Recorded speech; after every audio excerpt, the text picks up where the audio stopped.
Hey folks, this is Kelani. Patch 8.1 has finally landed on our doorsteps, so as with any major patch, we should have quite a few new things to sink our teeth into when you first log in. Let's have a brief look at what's new, where you can find the good stuff in this new patch, and ultimately answer the question, what is there to do in patch 8.1?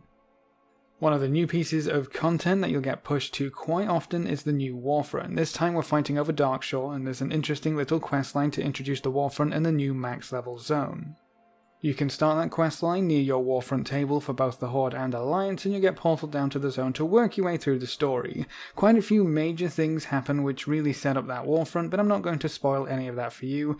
That's what the quests are for. So there's a little bit of story content ready for you to work your way through, and then depending on which faction you're on, Darkshore will offer up a variety of other goodies this first week. If you're playing Alliance, you can hop straight into the scenario and play around with this new Warfront properly, pushing the Horde out of Darkshore and securing a few pieces of gear along the way.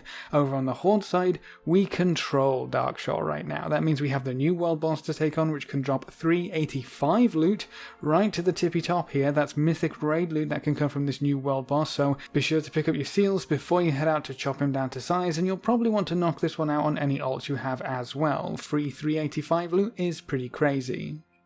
Seeing as the Horde control Darkshore, they also have pretty easy access to all of the rares that can be found there, so you can hunt those down for a variety of rewards as well, but you will also see a handful of world quests in the Warfront zone too. These drop the new currency tied to the Warfront, so you might be interested in completing those for the new currency. The vendor to spend that new currency can also be found near your Warfront table, so pay them a visit to see what they have on offer. The most interesting reward they have is probably the new experience potion.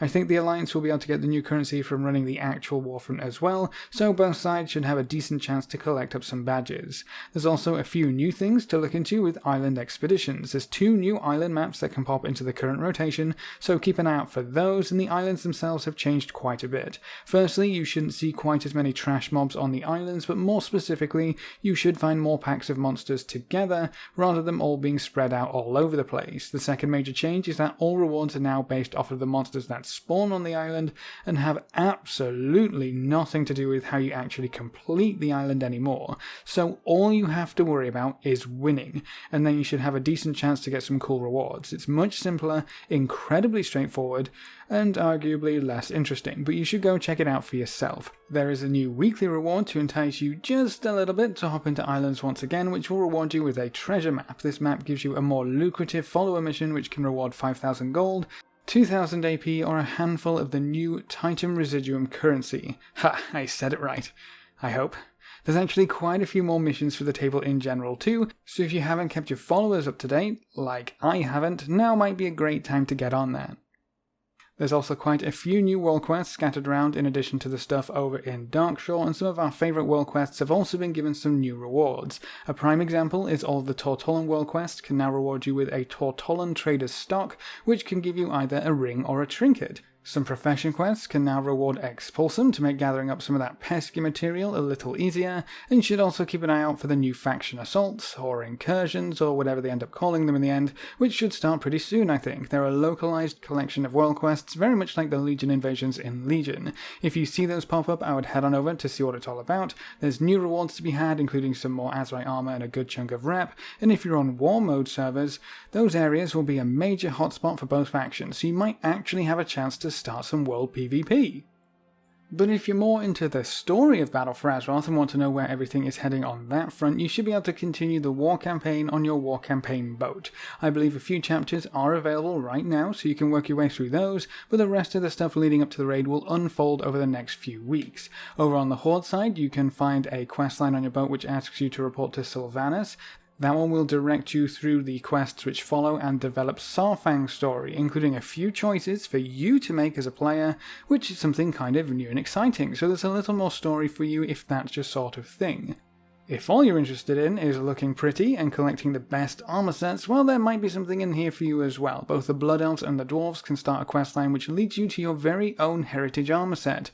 These look pretty darn awesome, and you don't actually have to do a lot to get them. All you need is a max level Blood Elf or Dwarf and Exalted with Silvermoon or Ironforge. Then you can head on over to Silvermoon or Ironforge, pick up the quest and work your way through the story of what it truly means to be a Blood Elf or a Dwarf, and at the end you get your Heritage Armor set. It doesn't take too long, maybe 30 minutes or so, so if that's something you want to proudly display, go for it. If you need a quick way to get Exalted with Ironforge or Silvermoon because you're not there for whatever reason, pick up your City Tarbard, once again from Ironforge or Silvermoon, and head on over to Netherstorm in Outlands. Fly up to the Mechanar or Botanica and clear through them repeatedly until you hit Exalted. It shouldn't take too long, and I think those two dungeons are some of the fastest rep farming right now. The Mechanar, I believe, is the more efficient, it's faster, and it rewards more rep, but the Botanica is a nice change of pace if you get a little too bored of one dungeon.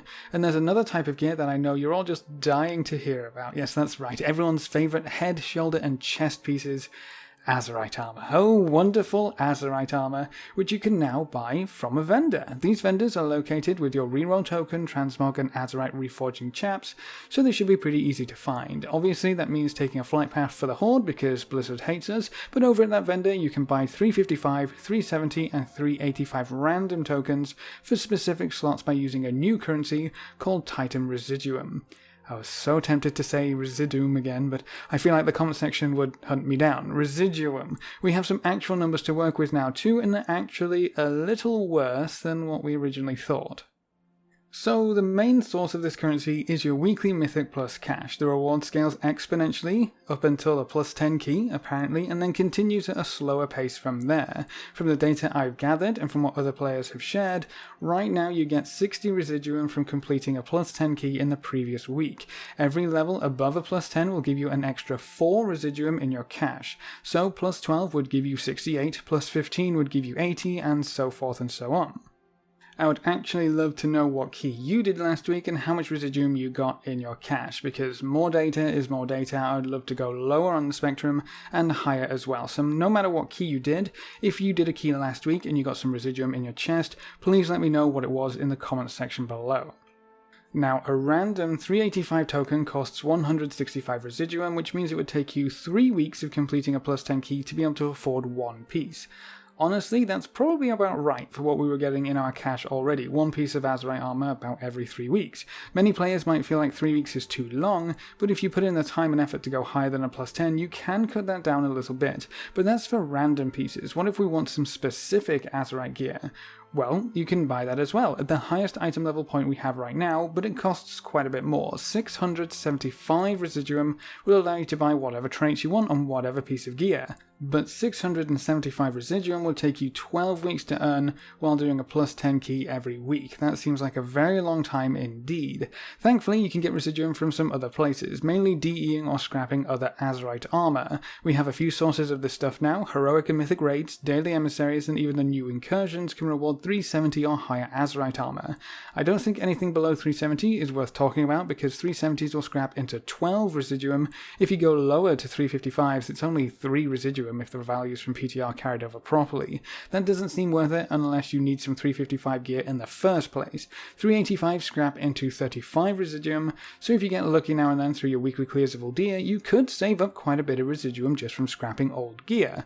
But then we're relying on RNG while trying to work towards an actual goal. I'm not sure this was the right way to set up an Azurite armor vendor because you're kind of dangling these items in the faces of people who will probably never see them. If you're not running plus 10 keys regularly, you're going to struggle to save up for the 385 pieces. I think that's actually the point. This gear isn't necessarily for you, it's not for everyone. You need to be able to complete the appropriate content to get the appropriate gear. I definitely agree with that, but that's not going to stop people complaining that they can never afford the best gear on a vendor they're going to be visiting regardless. I also think 12 weeks for a specific piece of gear while completing a plus 10 key every week is quite steep, but maybe scrapping other gear is supposed to fill in the gaps more than I'm giving it credit for. Either way, we'll see what happens going forward. But you should probably give this vendor a visit to see what all the hubbub is about and try to get those Mythic Plus keys done, because they're worth just a little bit more now that 8.1 went live. As a quick little note before we head out, the account-wide unlock for the Champions of Azeroth Amulet item levels is now live, so if you have Revered on at least one character, all of your alts can go visit Magni to get a pretty huge bump in item level for their artifacts without needing to grind any rep at all. So if you're playing any alts regularly, check in with Magni and you should jump up a few item levels without really having to do anything. The huge experience changes from 20 to 120 also went live, so now is a great time to revisit any alts that you left behind, maybe level up a few allied races if you're not too interested in what BfA has to offer right now, or maybe even level up something on the opposite faction. Give their side of the story a look-see, because remember, the Horde and Alliance leveling experiences are entirely different this time around. It can be a lot of fun going through it from the other side's perspective for once. And if nothing else really interests you, but you're always a sucker for a good puzzle, we have some decent form of confirmation, sort of, that the Hive mind mount is now available, sort of, somewhat, in-game. The WoW Secrets Discord is hard at work trying to find the first clues, so if you have a good head on your shoulders, and you know a lot about the World of Warcraft, you might be able to give them a hand in figuring this whole thing out. Just pop by discord.gg/wowsecrets and join the scores of fellow players trying to crack this new secret.